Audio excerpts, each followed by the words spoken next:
Plus, Friday night isn't enough time for the NFL to be sure that the outbreak is contained. That is the fundamental difference. And, I saw a lot of people complaining right out of the gates that the Raiders didn't get this consideration. The 49ers didn't get this consideration. This wasn't about Roger Goodell deciding to give the Ravens a break because the Ravens are going to be shorthanded with bodies. The next man up approach is going to apply when it can. In this case, and the NFL has given me the statement, I haven't had a chance to post it yet on Twitter, but in this case, and here's the quote directly from the league, this is an ongoing matter with new positives among players and staff. There have been a total of 7 player positive and additional personnel cases in the last 3 days.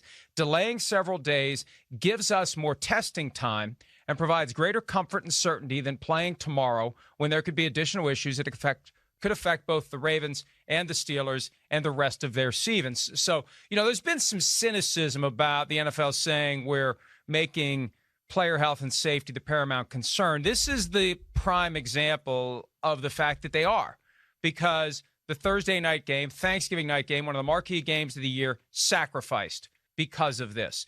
And the perception created, incorrect as it may be, that the NFL is being wishy-washy about when and where it will pull the plug on a game.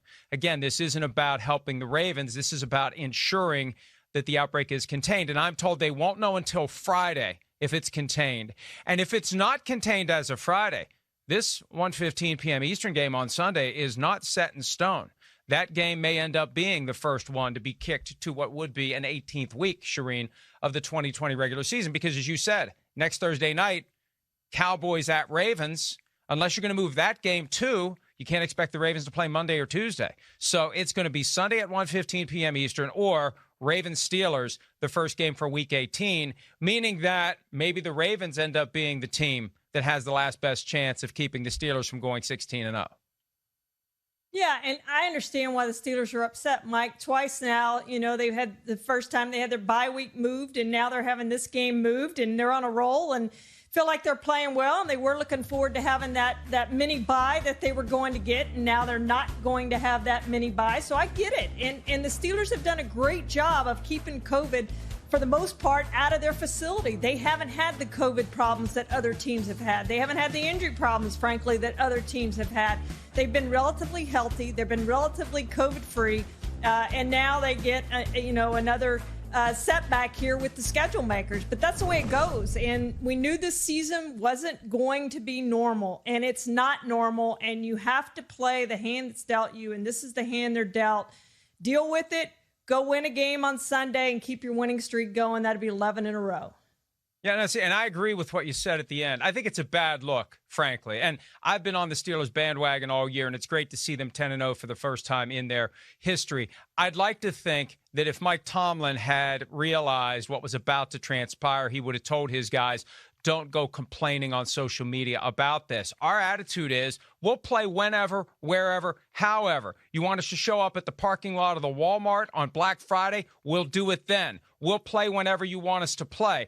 We understand there's a bigger picture here. We understand there's broader concerns that will dictate the possibility of games being moved. And sometimes that may be an inconvenience for us, but that's fine. I mean, that was his attitude back when they lost their bye week. So I get it that the players are going to want to vent. This is one of the problems of social media. You can pick up that cell phone device, you can punch in whatever you want to punch in and get that out of your system. And then maybe when the dust settles, you think, I get it. I understand why they did what they did. And that's not the look that we want to generate as a team that aspires to be 16-0 and has an attitude of, we'll play you anytime, any place, anywhere. So I think that part of it, while understandable, was unfortunate. And my guess is, with all the crap that was going on, Mike Tomlin didn't have a chance to make it known to his players, let's not vent on social media about this. We need to project strength and confidence and a flexibility to play whenever they tell us we're going to play. Yeah, and they're the best team in the NFL, Mike, and they can go prove that again Sunday. And it's not like the Ravens are magically going to get all these players back that they have on COVID lists. And we know there's some huge names on this COVID list that they're going to be without on Sunday. So it's not like it's a benefit to the Ravens to get all these players back. They're not going to get most of these players back because most of them tested positive. It wasn't a close contact situation. So they're still going to have the advantage on Sunday. They still should go out and win that game. They're going to be favored. Go get it done. You're not going to have your mini bye. That's the way it goes. Move on. It's almost the end of the season anyway. You can get ready for the playoffs and get in the playoffs, they hope, with a 16-0 record. Yeah, I think that they'll still be fine come Sunday. As you said, the Ravens are still disadvantaged by the entire situation, far more so than the Pittsburgh Steelers. And this is just another reminder to all the NFL players and coaches out there that this is a critical time. And, you know, to the extent that someone argued, I think it was Mark Kabola of The Athletic, that if the Ravens aren't able to go on Sunday, it should be a forfeit. The NFL is not going to have any forfeits this year, because if you forfeit a game, the argument can strongly be made by the NFL Players Association that you have to pay the players. It goes in the books as a 2-0 victory by the team that didn't forfeit. The NFL has not addressed that. That's not contemplated in the agreement that was reached back in late July to allow the season to go forward. The players don't get paid if games are canceled or suspended. And that's what ultimately would happen if they can't make this up Week 18. So if you're a Steelers player, you got to realize, hey, at the end of the day, my game check may be riding on this, and maybe it's an inconvenience, and maybe we'll lose. Maybe we won't be as rested the following week because we don't have our mini bye on the back end. But if they can't play the game Sunday, and if for some reason they can't make it up later, all those guys whose tweets you saw complaining about the game being postponed, they're not going to get paid. They're not going to get paid for this game. So that's the other side of this as well. And it's amazing how quickly, Charean, the mood will turn. I mean, we've been praising the NFL. We got through the first 11 weeks of the season with all games being played. I thought the problems would come a week or two from now after we do this massive mini super spreader, everyone flying around the country and going into their little abodes for the holiday and then taking it back to wherever they came from and passing through hotels and airports and sitting on planes. And I think that the NFL may have far bigger problems than the Ravens come 1 week or 2 weeks from now. And the other side of it, too, I don't know that you could fault the Ravens for this. See, if the NFL's attitude is going to be, we're sending everyone home out into the community after every day of work, after every game, and we understand that guys are going to get positive. Okay, you understand they're going to get positive. How can you fault a team if you have created a system premised on we know guys are going to get it, and our goal is to intercept and keep it from becoming an outbreak? Now, there may be more to it when you consider the raw number of Ravens that got it, but you know, what if it was as simple as the donut hole that we've talked about all year?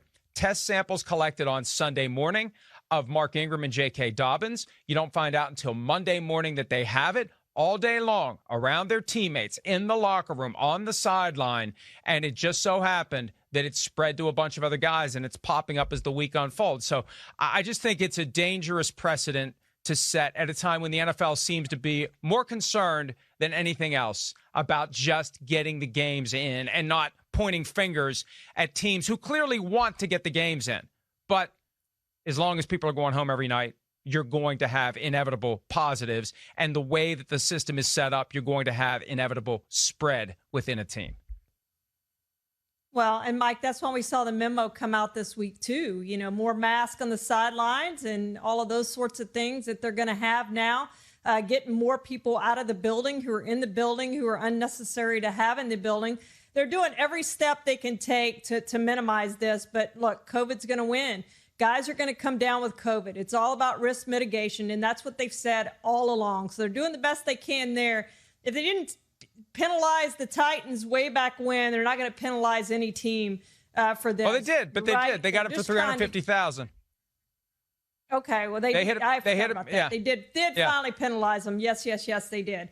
But that was the first one we saw, really, of a team that didn't do the right things, and they did penalize them some. So, you know, they want to get these games in. They're going to do it however they can, and they're going to try to keep guys healthy. But when they're out in their communities, unless they have the bubble, you know, kids are going to school and coming home and bringing it home to them. And the guys are around other people, and it is spreading. It's a community spread. It's not within a team as much as a community spread, and bringing it into the locker room. And they hope there that they can keep it from spreading a lot. But we've seen with the Ravens, it's spread. They didn't know the donut hole was there.